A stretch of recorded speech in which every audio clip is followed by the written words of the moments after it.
드디어 내일 새벽 1시 반 대한민국의 아시안컵 8강 경기가 시작됩니다.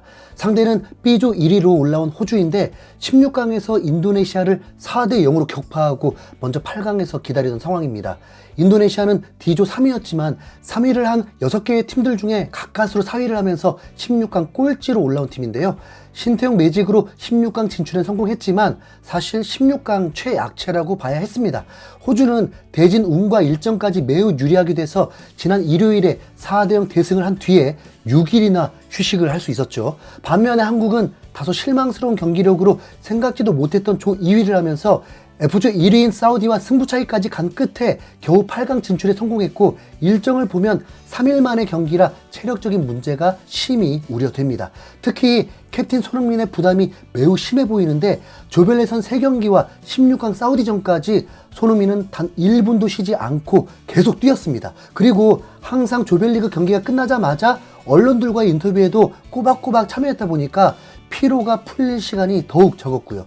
그 결과 지난 사우디전 이후에는 극심한 탈수 증세로 최초로 인터뷰를 못했죠. 손흥민뿐만 아니라 이강인도 풀타임 출전이고 김민재가 그나마 한 번 교체됐습니다. 그리고 무엇보다 가장 조심해야 하는 건 바로 옐로카드입니다. 아시안컵 경고 누적은 4강부터 초기화 되는데 8강전에서 받은 경고까지 쌓이기 때문에 이번 경기에서 경고를 받아서 누적 2장이 되면 4강전에 출전할 수 없거든요.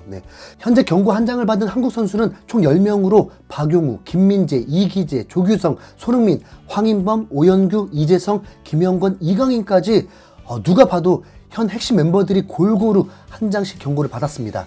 이 중 절반인 5명이 1차전인 바레인전에서 중국 심판의 황당한 판정으로 경고를 받았는데, 이것만 아니었다면 경고에 대한 부담은 훨씬 적었겠죠. 한국은 호주라는 강적을 꺾어야 하는 동시에 옐로카드까지 신경 써야 합니다. 특히 캡틴 손흥민의 입장에서 호주는 잊을 수 없는 상대일 수밖에 없는데요. 다들 아시다시피 2015 아시안컵 결승 상대가 바로 호주였습니다. 그때 호주 감독이 바로 현 토트넘의 감독인 엔지 감독이었고요. 당시 손흥민이 후반 추가 시간에 동점골을 넣어서 승부를 연장전까지 끌고 가긴 했지만 결과는 1대2 패배였죠. 이때 손흥민은 감기 몸살에 걸렸음에도 불구하고 연장전까지 120분 풀타임을 소화했는데 준우승으로 경기가 끝나자 아쉬운 마음에 눈물을 흘리는 모습까지 보이면서 우리는 아직 어린 선수들이기 때문에 부족하고 배워야 할 게 많다, 경험을 쌓아 다음을 잘 준비하겠다라면서 다음 만남을 기약했던 적이 있습니다. 그리고 9년이 지난 지금 손흥민에게 복수의 기회가 찾아왔죠. 지난 2015 아시안컵에서는 조별리그에서 호주를 1대0으로 꺾었음에도 결승전에서 다시 만나서 패배를 했던 거였는데, 이번에는 토너먼트 8강에서 만나서 지는 팀에게 2번의 기회는 없습니다. 무조건 승리해야 한다는 뜻이죠. 아무래도 호주가 쉽지 않은 상대다 보니까 한국 언론들도 어려운 승부가 될 거라고 하는데, 이건 호주도 마찬가지입니다. 호주 국가대표 홈페이지에서는 지금까지 한국과의 맞대결 전적을 돌아보면서 쉽지 않은 대결이 될 거라고 전망했습니다. 호주 대표팀은 사커와 캥거루를 합쳐서 사커루라는 별명으로 불리는데, 사커루와 대한민국은 1967년에 처음 만난 이후로 라이벌 관계를 형성하고 있다. 67차례 맞대결을 펼친 뉴질랜드를 제외하면 한국은 호주와 30번 만난 팀이다. 그 30번의 경기 중에 호주가 11승, 한국이 8승이고 11번은 비겼다. 아이러니하게도 아시안컵에서 3차례나 만났지만 두 팀의 승패는 거의 갈리지 않았다라면서 역대 전적을 다 돌아보는 모습이었죠. 아시안컵으로 한정하면 2011년 조별리그 때 1대1 무승부를 거뒀고, 앞서 언급했듯이 2015년 조별리그 때는 한국 승, 결승에서는 호주 승으로 아시안컵 전적은 1승 1무 1패로 동률입니다. 솔직히 한국 대표팀의 경기력이 역대 최강이라고 했던 것 치고는 실망스러웠고, 1차전 바레인전 말고는 사실상 전부 무승부라서 해외에서 평가도 많이 떨어졌는데요.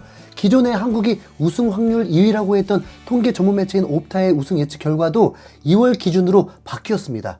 이번 상대인 호주가 일본과 공동 1위가 됐고 한국은 3위까지 떨어져 버렸죠.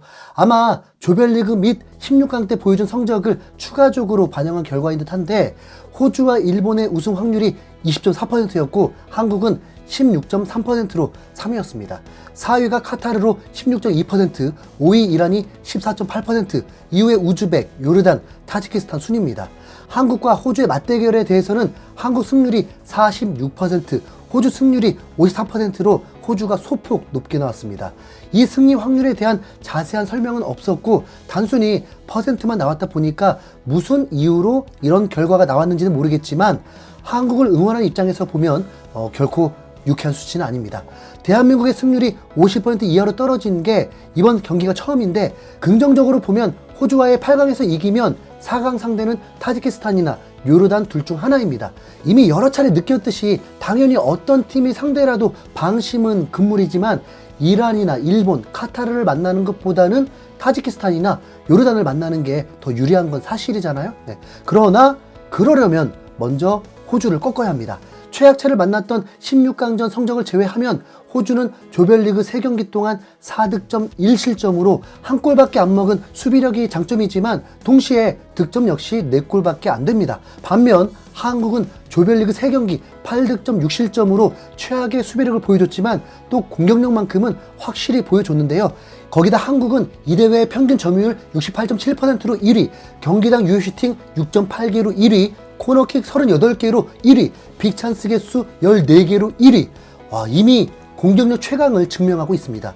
또한 이강인의 개인 스탯도 엄청납니다. 찬스 메이킹, 빅찬스 메이킹이 전체 선수 1위입니다. 네. 강인아, 3경기만 더 버티자. 이번 아시안컵에서 손흥민과 황희찬이 모두 선발로 나왔던 적은 없습니다. 황희찬이 그 전에 입었던 부상으로 인해서 그동안 회복 시간을 가졌던 건데 이번 호주전에서는 손흥민, 황희찬이 모두 선발로 나올 거라고 봅니다. 제발 투톱 전술을 쓰지 않고 황희찬, 손흥민을 양쪽 윙어로 두면서 이강인을 10번 공격형 미드필더로 써보는 이런 전술을 좀 써주길 바라는데요. 손흥민은 리그 12골, 황희찬은 리그 10골로 현재 프리미어리그 득점 순위 4위와 6위인데 막상 실제 이 두 선수가 제대로 활개친 적이 지금까지는 한 번도 안 나왔습니다. 조규성을 원톱으로 쓰더라도 양쪽 날개로 손흥민과 황희찬이 나와준다면 분명 시너지가 있을 거라고 보거든요. 네. 이강인의 크로스를 조규성이 헤더로 떨궈주면 황희찬이나 손흥민이 받아서 쇄도하는 그림. 말만 해도 상상되지 않으시나요? 호주 선수들은 피지컬이 매우 좋지만 반면에 스피드는 다소 떨어진다는 평가다 보니까 한국이 이기려면 스피드를 살려야 합니다. 공교롭게도 황희찬과 손흥민 모두 세계에서 가장 치열한 리그에서 이미 검증된 최고의 공격수거든요. 판만 깔아주면 날아다닐 능력이 충분합니다. 영국의 로이터 통신은 사우디전 동점골의 주인공 조규성의 인터뷰를 전했는데 호주는 매우 강한 팀이고 수비가 매우 견고하다. 그들은 매우 피지컬이 좋고 덩치도 크지만 우리에게는 강점이 있다. 우리에겐 부담이 없고 자질이 충분하며 전방에는 매우 빠른 선수들이 있다. 많은 대표팀 동료들은 경험이 많다. 지금 단계에서는 피지컬보다 정신력이 중요할 것 같다. 우리가 원하는 것을 성취하는 일에만 집중하고 있다라면서 경험과 정신력으로 무장한 한국 대표팀이 승리할 수 있다고 말한 내용을 전달했는데요. 또 다른 영국 매체인 스포츠키다에서는 한국이 연장전 끝에 호주를 꺾을 거라고 하는 긍정적인 전망을 밝혔습니다. 호주는 유망한 전력을 바탕으로 많은 사람들이 우승 후보로 꼽는 팀이다. 하지만 경험과 실력을 모두 갖춘 한국도 만만치 않다. 태극전사들이 연장전까지 가는 치열한 접전을 펼칠 것으로 예상된다라면서 최종 한국의 2대1 승리를 점쳤죠. 우선 연장전 가는 건 원치 않는 부분입니다. 그건 정말 살인 미수와 같은 겁니다. 깔끔한 1대0, 2대0 승리 응원해 봅니다. 이상 흰수염고래였습니다. 감사합니다.